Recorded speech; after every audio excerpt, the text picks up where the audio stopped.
اعوذ باللہ من الشیطان الرجیم بسم اللہ الرحمن الرحیم اللہم صلی علی سیدنا و مولانا محمد النبی الامی وعلی آلہ وصحبہ بارک وسلم۔ بسم اللہ الرحمن الرحیم۔ لقد من اللہ علی المؤمنین اذ بعث فیہم رسول من انفسہم۔ سورہ آل عمران آیت نمبر 164۔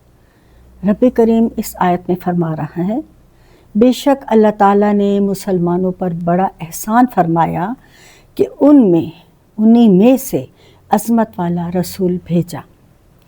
اس خوبصورت آیت قرآن میں رب کریم نے ایمان والوں کو مخاطب کرتے فرمایا ہے کہ اے مومنوں، اے مسلمانوں، اے ایمان والوں، تم پر میرا یہ بہت بڑا احسان ہے، بہت بڑا انعام ہے۔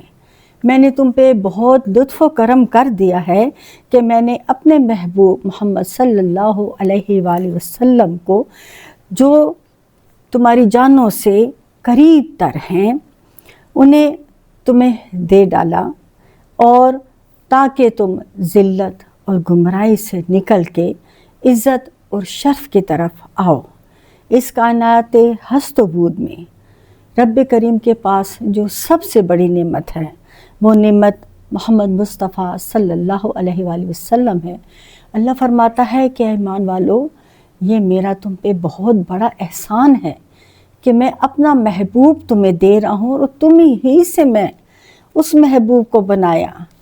تو اس لیے اللہ تعالیٰ نے اپنی اس عظیم نعمت کو اس آیت میں جتلایا تاکہ امت مسلمہ اس نعمت کو عام نعمت نہ سمجھ بیٹھے، اس کی طرف سے غافل نہ ہو جائے، اس سے بے نیاز نہ ہو جائے، کہیں یہ امت ناشکری کا شکار نہ ہو جائے۔ گویا قرآن کریم کا یہ حکم واضح طور پہ مسلمانوں کو آگاہ کر رہا ہے کہ اے لوگوں، اے مسلمانوں، اے ایمان والو، اس احسان عظیم کو عام نہ سمجھ بیٹھنا۔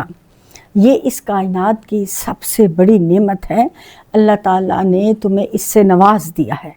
اگر تم اس نعمت عظیم سے بے نیاز ہو گئے، تم نے اس کی قدر نہ کی، تو اللہ اور اس کے محبوب محمد صلی اللہ علیہ وآلہ وسلم کو کوئی فرق نہیں پڑنا۔ تم اللہ کا اس نعمت کے ملنے پہ شکر ادا کرو یا نہ کرو، اس کی شان تو مسلسل رب کریم بلند فرما رہا ہے، وہ ہر گھڑی بلند سے بلند تر ہو رہی ہے۔ وَلَلْآخِرَةُ خَيْرٌ لَكَ مِنَ الْأُولَىٰ۔ یہ صدائے دل پذیر آقا کریم کی شانوں کی بلندیوں کو ظاہر کرتی ہے، اور حضور کی شانوں کو بلند سے بلند تر ہونے کی نوید سنا رہی ہے۔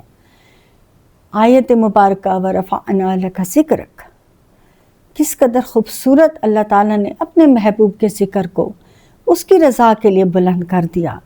اللہ فرماتا ہے، اے محبوب، ہم نے آپ کی خاطر آپ کے ذکر کو بلند کر دیا۔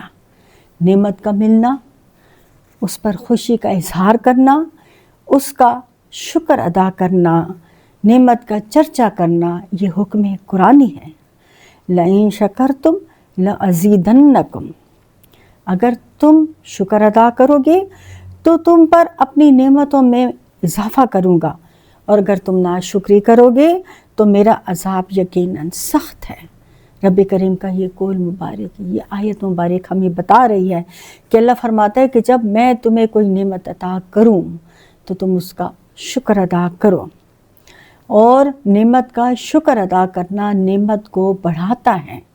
رب کریم فرماتے ہیں کہ جب تم میری نعمتوں کا شکر ادا کرتے ہو تو میں اس میں اضافہ کرتا ہوں، اور اگر تم اس سے بے نیازی برتتے ہو تو میں وہ نعمت تم سے چھین لیتا ہوں۔ وَأَمَّا بِنِعْمَتِ رَبِّكَ فَحَدِّثْ، اور آپ کے پروردگار نے جو نعمت عطا فرمائی ہے اس کا بیان کرتے رہیں، اس کا تذکرہ کرتے رہیں، اس کا چرچا کرتے رہیں۔ سامعین قابل قدر، اللہ تعالیٰ کا احسان عظیم، نعمت عظیم حضور صلی اللہ علیہ وآلہ وسلم کی ذات بابرکات ہے۔ کائنات میں اس سے بڑھ کے کوئی نعمت نہیں۔ وہ ہماری جانوں کے قریب تر ہیں، وہ ہمارا ایمان ہے، ان کے صدقے قرآن، ان کے صدقے رب، ان کے صدقے نماز اور دین نصیب ہوا۔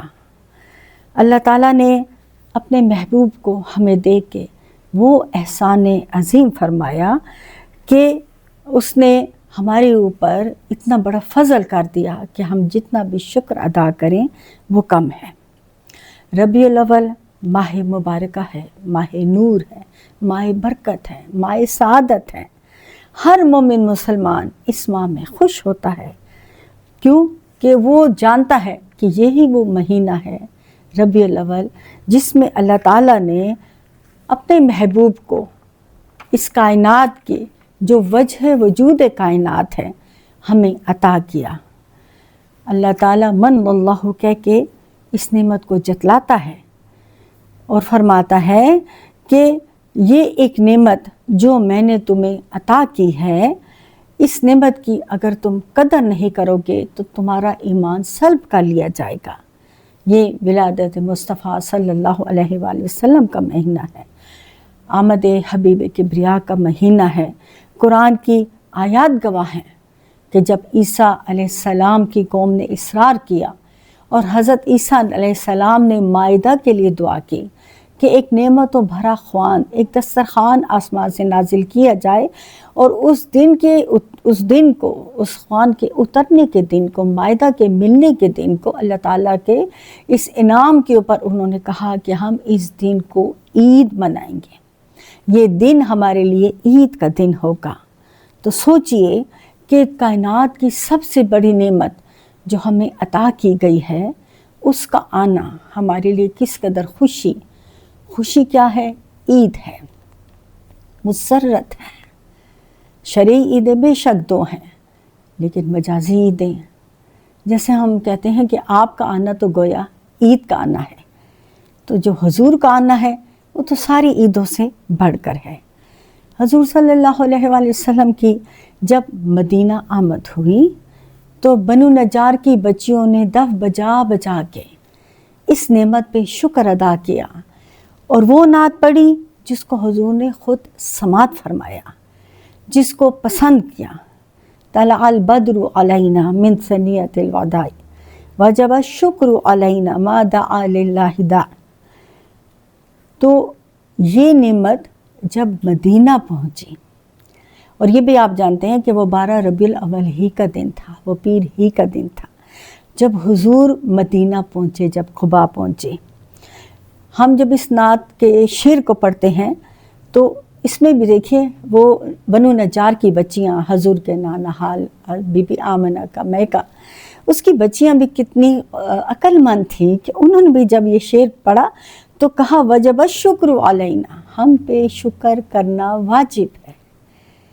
سبحان اللہ، دیکھیے وہ بچیاں ہزاروں سال پہلے اس نعمت کے ملنے پہ شکر ادا کرتے ہوئے کہہ رہی ہیں کہ ہم پہ اس نعمت کا شکر ادا کرنا واجب ہے کہ جب تک دعوت دینے والے داعی بلاتے رہیں گے اللہ کی طرف، ہم شکر ادا کرتے رہیں گے کہ حضور ہمیں مل گئے، حضور آپ پہنچے، حضور کی آمد ہو گئی۔ اور یہ شعر ان کا کہ نحر و جوارم من بنی نجار یا حزب محمد من جار، حضرت امام ماجہ نے اس کو رقم کیا ہے، اور وہ بچیاں کہتی ہیں ہم بنو نجار کی بچیاں کس قدر خوش نصیب ہیں کہ محمد مصطفیٰ صلی اللہ علیہ وآلہ وسلم ہمارے پڑوسی ہیں۔ آپ نے یہ سن کر فرمایا میرا اللہ جانتا ہے کہ میں تم سے محبت کرتا ہوں۔ سبحان اللہ، اپنی تعریف سن کے، اپنی محبت دے کے، اپنی چاہت دے کے حضور صلی اللہ علیہ وآلہ وسلم نے ان بچیوں سے اپنی محبت کا اظہار کیا، اور آپ نے فرمایا اے اللہ انہیں برکت عطا فرما۔ گویا نعمت آ پہنچی، حضور کا ورود ہوا، اور دف بجا بجا کے اس نعمت کا چرچا کیا جا رہا ہے، اور حضور دعا بھی فرما رہے ہیں اور برکت کی دعا بھی دے رہے ہیں۔ اسی طرح ایک حدیث جو صحیحین میں ہے، یعنی مسلم بخاری دونوں میں موجود ہے اور متفق علیہ ہے، کہ حضرت عائشہ صدیقہ روایت فرماتی ہیں کہ حضور میرے حجرے کے دروازے پہ کھڑے تھے، اور حبشہ سے حبشی صحابہ ہر سال تشریف لاتے تھے اور مسجد کے صحن میں عسکری رقص کرتے تھے، یعنی اپنے ہتھیاروں کے ساتھ، اپنے اوزاروں کے ساتھ وہ ایک ترتیب کے ساتھ آگے پیچھے ہوتے، پاؤں اٹھاتے، پاؤں رکھے اور اپنے ہتھیار لہراتے تھے۔ اور فی مسجد رسول اللہ، وہ حضور صلی اللہ علیہ وآلہ وسلم کی مسجد میں اس کے صحن میں رقص کرتے تھے۔ امام حجر عسقلانی رحمۃ اللہ علیہ نے اس کی شرح میں لکھا ہے کہ آپ جس دن مدینہ تشریف لائے، یعنی آپ کا ورود ہوا، اس دن انہوں نے ان حبشہ کے حبشیوں نے، ان صحابیوں نے رقص کر کے ان کا استقبال کیا۔ علامہ حجر عسقلانی رحمۃ اللہ علیہ فرماتے ہیں کہ وہ ہر سال اس پہ رقص کرتے اور اپنے ہتھیاروں کے ساتھ سج سجا کے مسجد فی رسول اللہ میں وہ اس رقص کا اہتمام کرتے، یعنی اپنے اوزاروں کے ساتھ کھیلتے، اور یہ آپ کی آمد کی خوشی تھی۔ وہ جلوس جو مدینے کی گلیوں میں یا محمد یا رسول اللہ کے نعرے لگاتا تھا، اس نعمت کی آمد کا چرچا تھا۔ من اللہ، اللہ نے احسان کیا تم پہ اے مومنو، اے ایمان والو، کہ میں نے اپنا محبوب کوئی کسی کو نہیں دیتا، اپنا محبوب کوئی کسی کو نہیں دیتا، لیکن یہ اللہ کا کتنا بڑا فضل ہے کہ اس نے اپنا پیارا محبوب اس امت کو دے دیا، اس کائنات کو دے دیا۔ اور یہ اتنی خوبصورت سنت ہے نعمت کا چرچا۔ صحابہ نے مختلف طریقوں سے نعمت کا چرچا کیا۔ خود حضور صلی اللہ علیہ وآلہ وسلم ممبر رکھ کے اپنی اوصاف بیان فرماتے تھے۔ آپ فرماتے تھے کہ جب اللہ نے مخلوق بنائی تو سب سے بہترین مخلوق میں رکھا، جب گروہ بنائے تو سب سے بہترین گروہ میں رکھا، جب قبیلے بنائے تو سب سے بہترین قبیلہ قریش میں رکھا، اور جب خاندان بنائے تو سب سے بہترین خاندان ہاشم میں رکھا، اور مجھے خاندان ہاشم سے چنا گیا۔ تو حضور کا خود اپنی تعریف فرمانا اور خود اپنے اوصاف بیان کرنا، یہ سنت رسول صلی اللہ علیہ وآلہ وسلم سے ثابت ہے۔ جب آپ کی پیدائش ہوئی تو ہر طرف کفر اور شرک تھا، اور آپ کی پیدائش یہودیوں کے لیے ایک صدمہ تھا کہ بنو اسرائیل کی جگہ بنو اسماعیل میں آخری نبی کی آمد ہوئی، وہ جو گھر بار چھوڑ کے نکلے تھے، جنہوں نے ہجرت کی تھی، جو مدینہ آ کے آباد ہوئے، جنہوں نے کھجوروں والے شہر میں سکونت اختیار کی، صرف اس لیے کہ جب آخری نبی آئے گا، وہ شانوں والا آئے گا، تو ہم اس پہ ایمان لائیں گے اور ہم اس کے ساتھ ہوں گے۔ تورات، زبور، انجیل پڑھتے پڑھتے وہ اس شہر تک پہنچے تھے اور اس نبی آخر الزمان کے انتظار میں تھے، لیکن بنو اسماعیل میں ان کی پیدائش ان کے لیے اتنا بڑا صدمہ تھا کہ وہ آپ کو نقصان پہنچانے کے در پہ تھے۔ اس وقت کون خوشی مناتا سوائے بی بی آمنہ کے، حضرت عبد المطلب کے، جنہوں نے اشعار بھی پڑھے اور جنہوں نے آپ صلی اللہ علیہ وآلہ وسلم کو سینے سے لگایا، ننھے حضور کو۔ لیکن جب آپ 40 سال کی عمر مبارک تک پہنچے، آپ کو نبوت عطا کی گئی، اور جب آپ پھر مدینہ آئے تو پھر آپ کی آمد کی خوشی کس قدر عظیم الشان طریقے سے منائی گئی۔ جھنڈیاں، یعنی کھجور کے درخت کی ٹہنیاں لہرا کے خواتین بچے چھتوں پہ کھڑے، خواتین اپنی اوڑھنیاں لہراتی رہیں، مرد ہتھیار سجا کے جلوس کی صورت میں قباء میں داخل ہوئے، ان گلیوں میں۔ اللہ پاک ہمیں ان گلیوں کی زیارت کا موقع عطا کرے جہاں یہ نعت پڑھی گئی اور حضور نے سنی اور دف کے ساتھ سنی اور پسندیدگی کا اظہار کیا اور دعا عطا کی۔ اللہ پاک ہمیں بھی ان خوشیوں کو منانے کی توفیق عطا فرمائے۔ حبشہ کے حبشیوں کی مسجد نبی کے صحن میں حضور صلی اللہ علیہ وآلہ وسلم کی آمد پہ ہر سال اس دن آ کے وہ رقص، وہ ہتھیار، وہ ان کے لباس، وہ ان کے قدم جو مسجد فی رسول اللہ میں اٹھتے اور پڑتے تھے، وہ غبار جو ان کے قدموں کی دھمک سے اڑتا تھا، وہ ان کی عبائیں جو لہراتی تھیں، وہ جو حضور صلی اللہ علیہ وآلہ وسلم بی بی عائشہ صدیقہ کو، ام المومنین کو اپنے ساتھ کھڑا کیے، ان کا رقص دکھا رہے تھے۔ کتنا پیارا منظر ہوگا، کتنی پیاری وہ زمین تھی اور کتنے پیارے وہ دل تھے جو آقا صلی اللہ علیہ وآلہ وسلم کی خوشی میں سرشار جھوم رہے تھے، مسرور تھے۔ ہر مسلمان اس دن مسرور ہے، ہر مسلمان ایمان والا اس دن خوش ہے۔ کیوں؟ کہ اس دن ہمیں نعمت الہی ملی، اس دن ہمیں اللہ کا وہ احسان ملا، وہ احسان عطا کیا گیا کہ کائنات میں اس سے بڑھ کے کوئی احسان نہیں، کوئی نعمت نہیں۔ ہر چیز حضور صلی اللہ علیہ وآلہ وسلم کے قدموں کا صدقہ ہے۔ فَأَمَّا بِنِعْمَتِ رَبِّكَ فَحَدِّثْ، تو اللہ کی نعمتوں کا چرچا کرو۔ تو لوگو، ماہ ربیع الاول وہ ماہ ہے جس میں اس عظیم الشان نعمت کا چرچا کرنا۔ وجب الشکر علینا، کم از کم بنو نجار کی بچیوں کی اس نعت کی اگر اس مصرے کو ہم بار بار پڑھیں تو سمجھ آتی ہے کہ وہ بچیاں کتنی پیاری تھیں، ان کی عقیدت کتنی سچی تھی کہ انہوں نے قیامت تک اس شعر کے ذریعے ہمیں بتایا کہ دیکھو۔ اور یاد رکھیے کہ اشعار، نعت کے اشعار قرآن پاک کی آیات کی تفسیر ہوتے ہیں، تو حضور کی نعمت کا چرچا کرنا، بے شک یہ اشعار ان بچیوں کے اس قرآن کی اس آیات کی تفسیر ہیں کہ ہم پہ واجب ہے، وجبش، ہم پہ واجب ہے کہ ہم اللہ کی اس نعمت کا شکر ادا کریں۔ چاہے آپ ضیافت میلاد کرتے ہیں، چاہے آپ جلوس میں جاتے ہیں جو سنت صحابہ ہیں، چاہے آپ جھنڈیاں لگاتے ہیں جو سنت قباء کے لوگوں کی سنت تھی، چاہے آپ اچھے کپڑے پہنتے ہیں، چاہے آپ گلیوں کو سجاتے ہیں، چاہے آپ یا رسول اللہ کا نعرہ لگاتے ہیں، یہ سب صحابہ کی سنتیں ہیں اور حضور کے سامنے کی گئی ہیں۔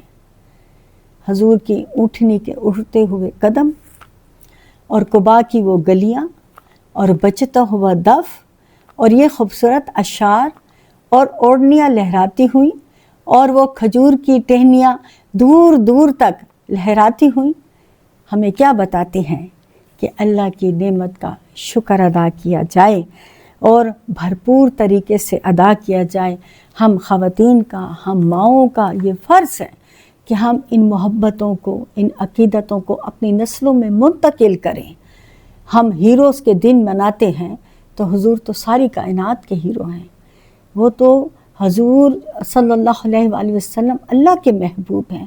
بعدس خدا بزرگ تو ہی قصہ مختصر، ان کے بعد تو کوئی نہیں، اللہ کے بعد اگر کوئی ہے تو حضور صلی اللہ علیہ وآلہ وسلم۔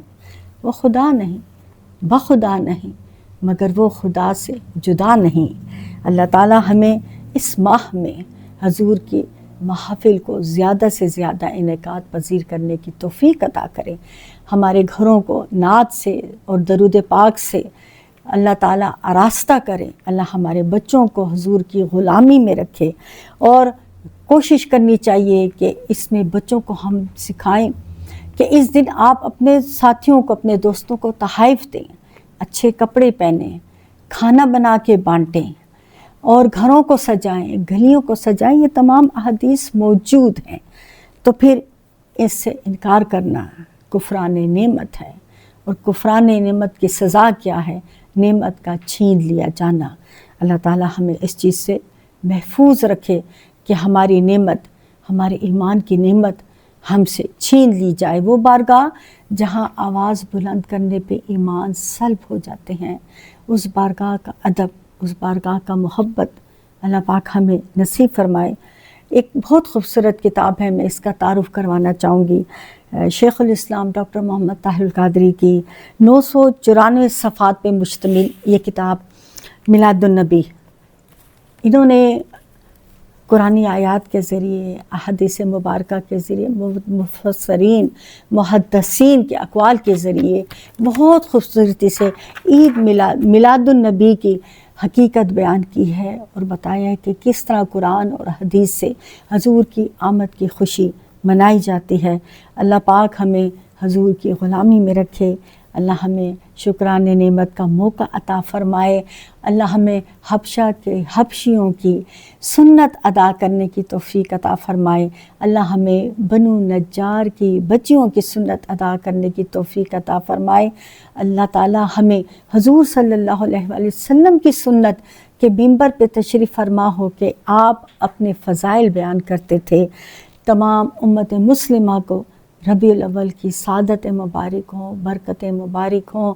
اللہ تعالی ہمارے ایمانوں کو مضبوط کرے۔ اللہ رب کریم ہمیں قرآن اور صاحب قرآن سے جڑنے کی توفیق عطا کرے۔ اللہ ہماری نسلوں کا ایمان اس پہ مضبوط رکھے۔ وآخر الدعوانا ان الحمد للہ رب العالمین۔ جزاک اللہ خیر۔